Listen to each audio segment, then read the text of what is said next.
저는 어젯밤 제 어머니의 입과 코를 막아버리고 싶었습니다. 기저귀를 뜯어내 벽에 똥칠을 하는 엄마를 보면서 제 입에서는 저도 모르게 이런 말이 튀어나왔습니다. 제발, 제발 좀 죽어라. 너 죽고 나 죽자. 지금 이 말을 듣고 저를 페르나라고 욕하셔도 좋습니다. 하지만 미디어에서 보여주는 예쁜 치매는 세상에 없습니다. 오늘 들려드릴 이야기는 효도라는 가면 뒤에 숨겨진 저와 당신의 처참한 지옥 같은 현실 이야기입니다. 제 이름은 김영숙입니다. 올해로 62이 되었습니다. 사람들은 저를 효녀라고 부릅니다. 치매에 걸린 구순의 노모를 요양원에도 보내지 않고 3년째 집에서 혼자 모시고 있으니까요. 동네 어르신들은 저를 볼 때마다 혀를 차며 말씀하십니다. 영숙이가 복 받을 거야. 요즘 세상에 저런 딸이 어디 있어. 하지만 그건 대문방, 남들이 보는 세상에서의 이야기일 뿐입니다. 이 대문 안, 우리 집은 이미 사람 사는 곳이 아닙니다. 매일 밤 비명과 욕설, 그리고 배설물 냄새가 진동하는 전쟁터입니다. 우리 엄마는 평생을 초등학교 선생님으로 사셨습니다. 누구보다 깔끔하고 고상하고 흐트러짐 없는 분이셨습니다. 옷에 김치국물 한 방울 튀는 것도 용납하지 않으셨던 분이 치매라는 병에 걸리니 완전히 다른 사람이 되었습니다. 치매가 무서운 건 사랑하는 사람의 기억을 지우기 때문이 아닙니다. 인간으로서 지켜야 할 최소한의 존엄성을 바닥까지 끌어내리고 가족을 철천지원수로 만들기 때문입니다. 처음에는 그냥 건망증인 줄 알았습니다. 가스불을 켜놓고 잊어버리거나 밥을 먹고도 안 먹었다고 하시는 정도였습니다. 그때만 해도 저는 자신만만했습니다. 엄마가 나를 어떻게 키우셨는데 내가 당연히 모셔야지. 시설에 보내는 건 자식된 도리가 아니지. 제 주변 친구들이 요양원을 권할 때도 저는 펄쩍 뛰었습니다. 어떻게 살아계신 부모님을 고려장 지내냐고 나는 끝까지 엄마 곁을 지킬 거라고 큰 소리쳤습니다. 그 오만이 무너지는 데는 딱 6개월이 걸렸습니다. 엄마의 치매는 의심과 도둑망상으로 시작되었습니다. 어느 날 저녁 밥상을 차려서 들어가는데 엄마가 저를 쏘아보며 말씀하셨습니다. 내가 가져갔지? 이 도둑년아. 저는 제 귀를 의심했습니다. 엄마, 그게 무슨 소리야? 내가 뭘 가져가? 엄마는 밥상을 엎을 듯이 소리를 질렀습니다. 시침이 떼지 마. 장롱 깊숙이 숨겨둔 내 패물함. 내가 훔쳐갔잖아. 너 어릴 때부터 손버릇 나쁘더니 기어이 늙은 애미 돈을 훔쳐? 내 돈 내놔. 내 금반지 내놔. 기가 막혔습니다. 저는 평생 엄마에게 손 한 번 벌린 적 없는 자식이었습니다. 오히려 남편 눈치 봐가며 제 생활비 쪽에서 엄마 용돈 드리고 철마다 보약해드린 게 저였습니다. 그런데 도둑년이라니요. 억울해서 미칠 것 같았지만 아픈 분이니까 참자고 생각했습니다. 같이 화를 내면 안 된다고 의사 선생님이 그랬으니까요. 그래서 억지로 웃으며 엄마, 내가 찾아볼게. 같이 찾아보자 하며 달랬습니다. 하지만 그날 이후 집안 곳곳은 엄마의 보물 창고가 되었습니다. 잃어버렸다던 반지는 베개 솜 안에서 나왔고 통장은 냉동실 생선 밑에서 나왔습니다. 찾아드리면 고마워하실까요? 천만에요. 엄마는 눈을 가늘게 뜨고 저를 노려보며 말씀하십니다. 내가 훔쳐갔다가 들킬까봐 다시 갖다 놨지? 내가 모를 줄 알고. 그 눈빛. 평생 저를 사랑으로 바라봐주던 엄마의 눈빛은 온데간데없고 마치 사기꾼을 보는 듯한 경멸 어린 눈빛. 그 눈빛을 받을 때마다 제 가슴에는 멍이 들었습니다. 시간이 지날수록 증상은 더 심해졌습니다. 밤이 되면 엄마는 돌변했습니다. 해질녘만 되면 불안해하며 짐을 싸기 시작했습니다. 누가 나를 잡으러 온다. 어서 도망가야 한다. 하며 온 집안의 옷가지를 다 꺼내 거실에 늘어놓았습니다. 제가 말리면 제 머리채를 잡고 흔들었습니다. 이 나쁜 년, 너도 한패지? 나를 팔아먹으려고 그러지? 엄마의 악력은 상상을 초월했습니다. 노인네 힘이 어디서 그렇게 솟아나오는지 제 팔뚝은 온통 꼬집힌 자국과 멍투성이가 되었습니다. 어느 날 밤에는 창문을 활짝 열고 동네가 떠나가라 고함을 지르셨습니다. 사람 살려. 딸년이 나를 굶겨 죽인다. 나를 감금하고 때린다. 도와주세요. 새벽 2시에 그 소리를 듣고 경비 아저씨가 뛰어 올라왔습니다.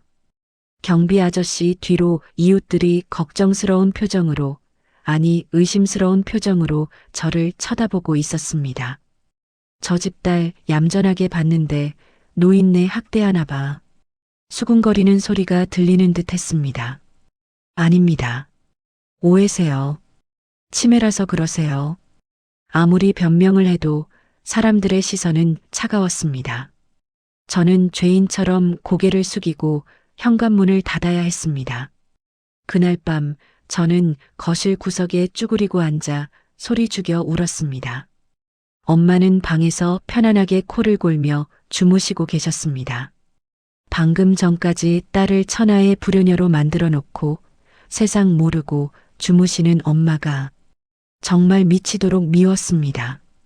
엄마 입에 테이프라도 붙여버리고 싶다는 생각을 했습니다. 아니, 차라리 엄마가 내일 아침에 눈을 뜨지 않았으면 좋겠다고 생각했습니다.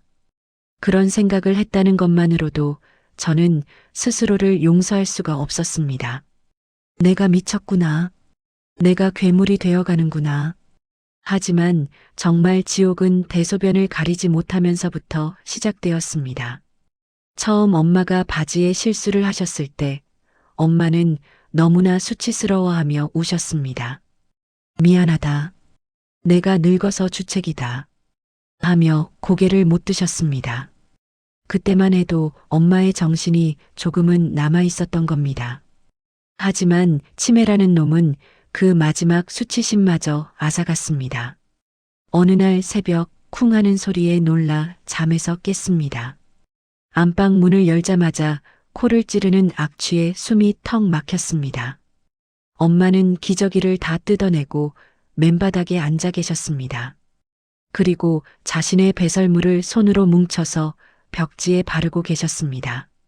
마치 그림을 그리듯이 아주 진지한 표정으로 말입니다. 이불이며 장판이며 온통 똥투성이었습니다. 엄마, 지금 뭐해? 제가 소리를 지르자 엄마는 해맑게 웃으며 말씀하셨습니다. 이거 봐라. 된장을 아주 잘 띄웠어. 구수하지? 저는 그 자리에 주저앉아 헛구역질을 했습니다. 눈물도 나오지 않았습니다. 그저 내 안에 무언가가 와르르 무너져 내리는 소리만 들렸습니다. 엄마를 씻겨야 한다는 생각에 욕실로 끌고 갔지만 엄마는 물이 닿자 살려달라며 비명을 질렀습니다. 제 팔을 물어뜯고 핥히는 통에 욕실 바닥은 물과 배설물, 그리고 제 피가 뒤섞여 아수라장이 되었습니다. 샤워기를 든 채 덜덜 떨고 있는 저를 보며 엄마는 침을 뱉었습니다. 그 순간 제 안의 이성이 툭 하고 끊어졌습니다. 저는 엄마의 어깨를 거칠게 잡아 흔들었습니다. 그만 좀 해. 제발 좀 그만해.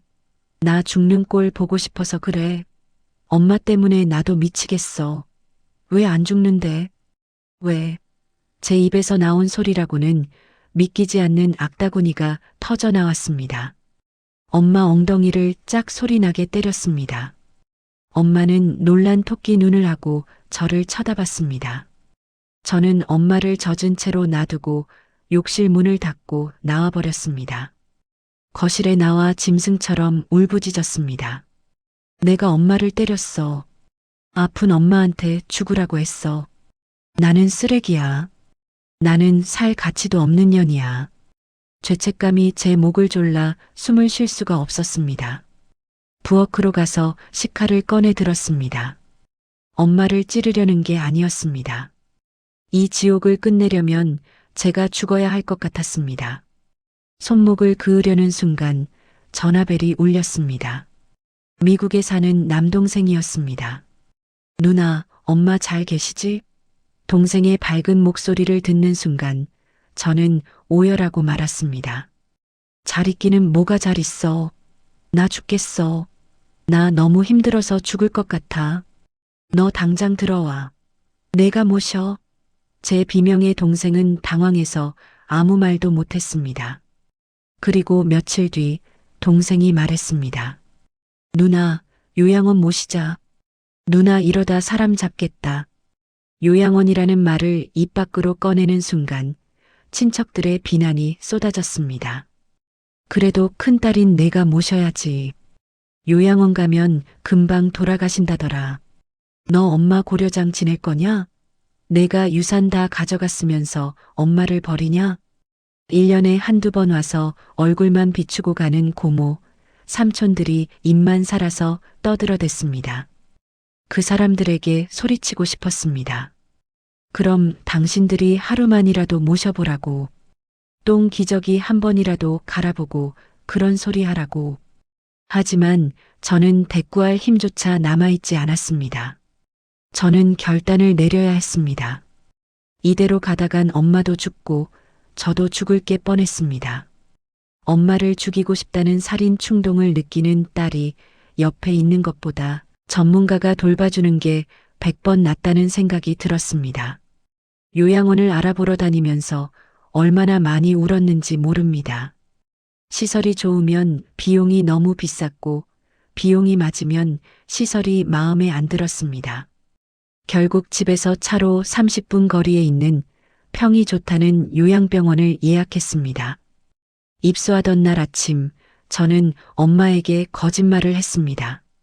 엄마, 우리 좋은 병원에 영양제 맞으러 가자. 거기 가면 선생님들이 맛있는 것도 주고 재미있게 놀아준대.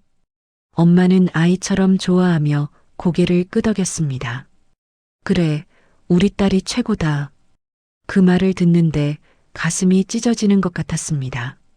엄마가 제일 좋아하는 꽃무늬 블라우스를 입혀드리고 짐 가방은 트렁크 깊숙이 숨겼습니다.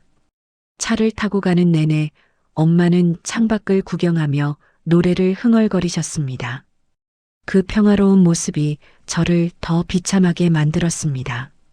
요양병원에 도착해서 수속을 밟는 동안 엄마는 불안한 듯 제 옷자락을 꼭 잡으셨습니다. 영수가, 너 어디 안 가지? 나 여기 두고 가는 거 아니지? 저는 엄마 눈을 똑바로 쳐다볼 수가 없어서 고개를 돌리며 말했습니다. 응, 엄마 검사 받는 동안 나 화장실 좀 다녀올게. 금방 올 거야. 거짓말이었습니다.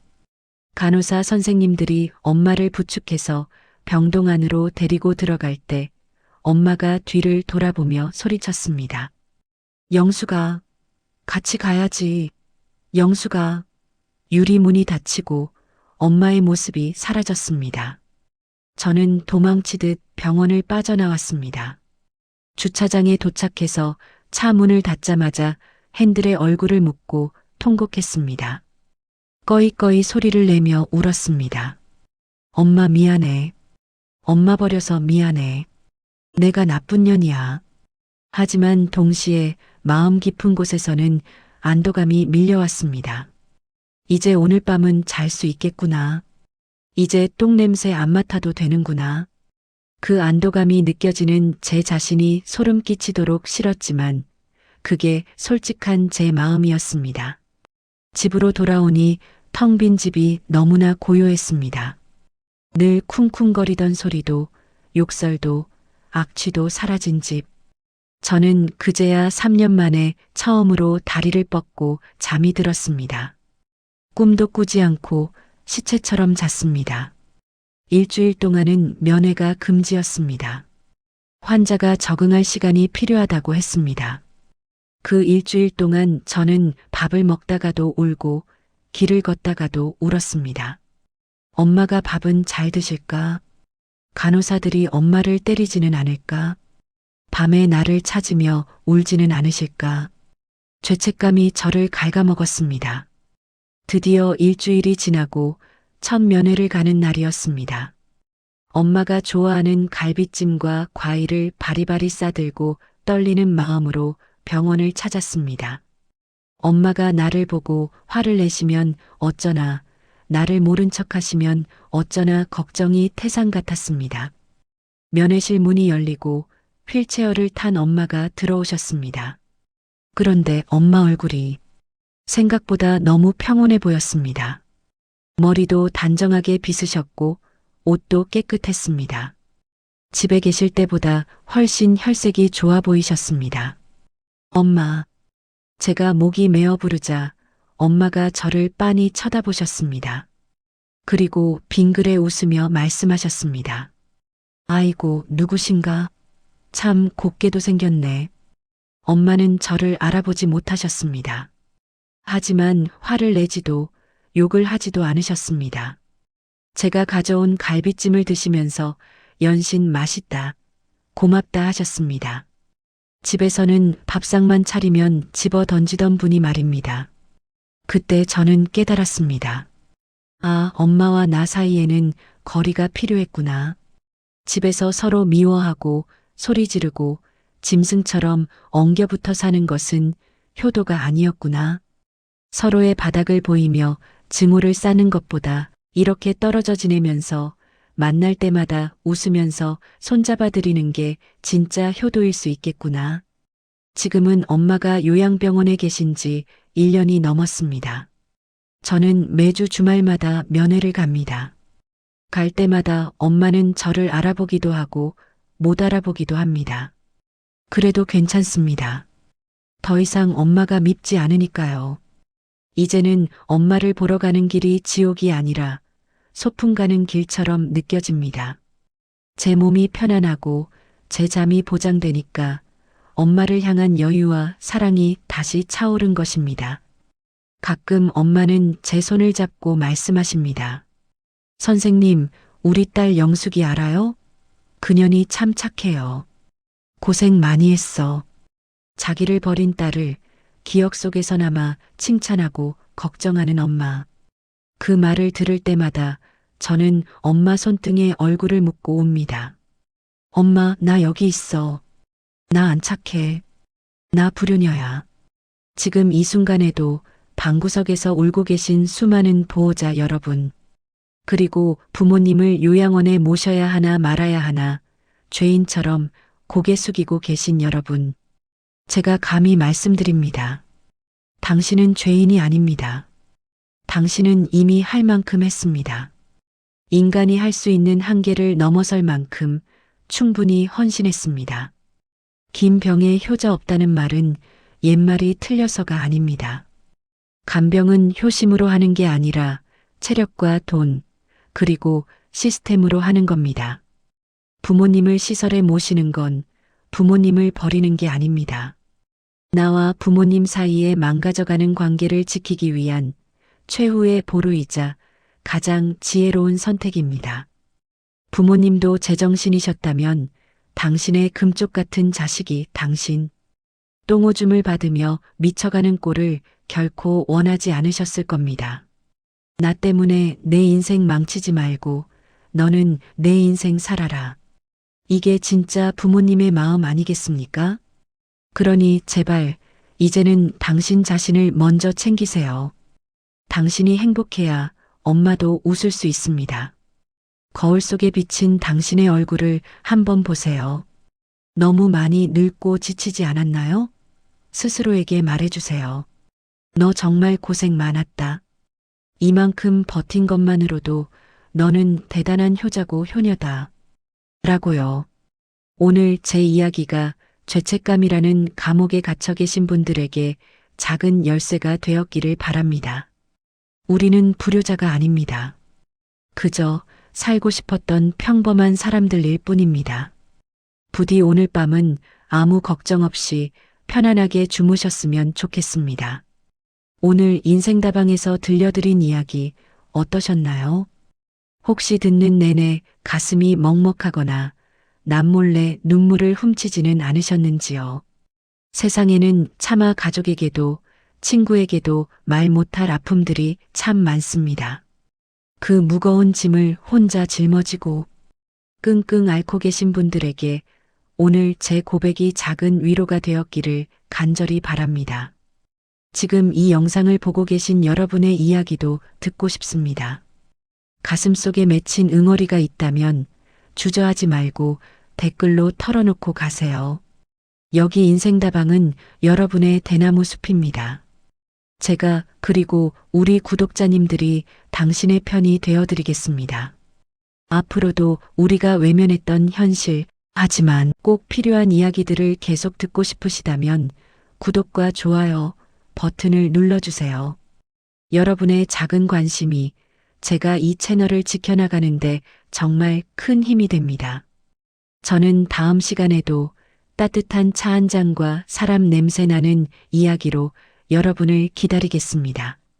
지금까지 인생다방이었습니다. 고맙습니다.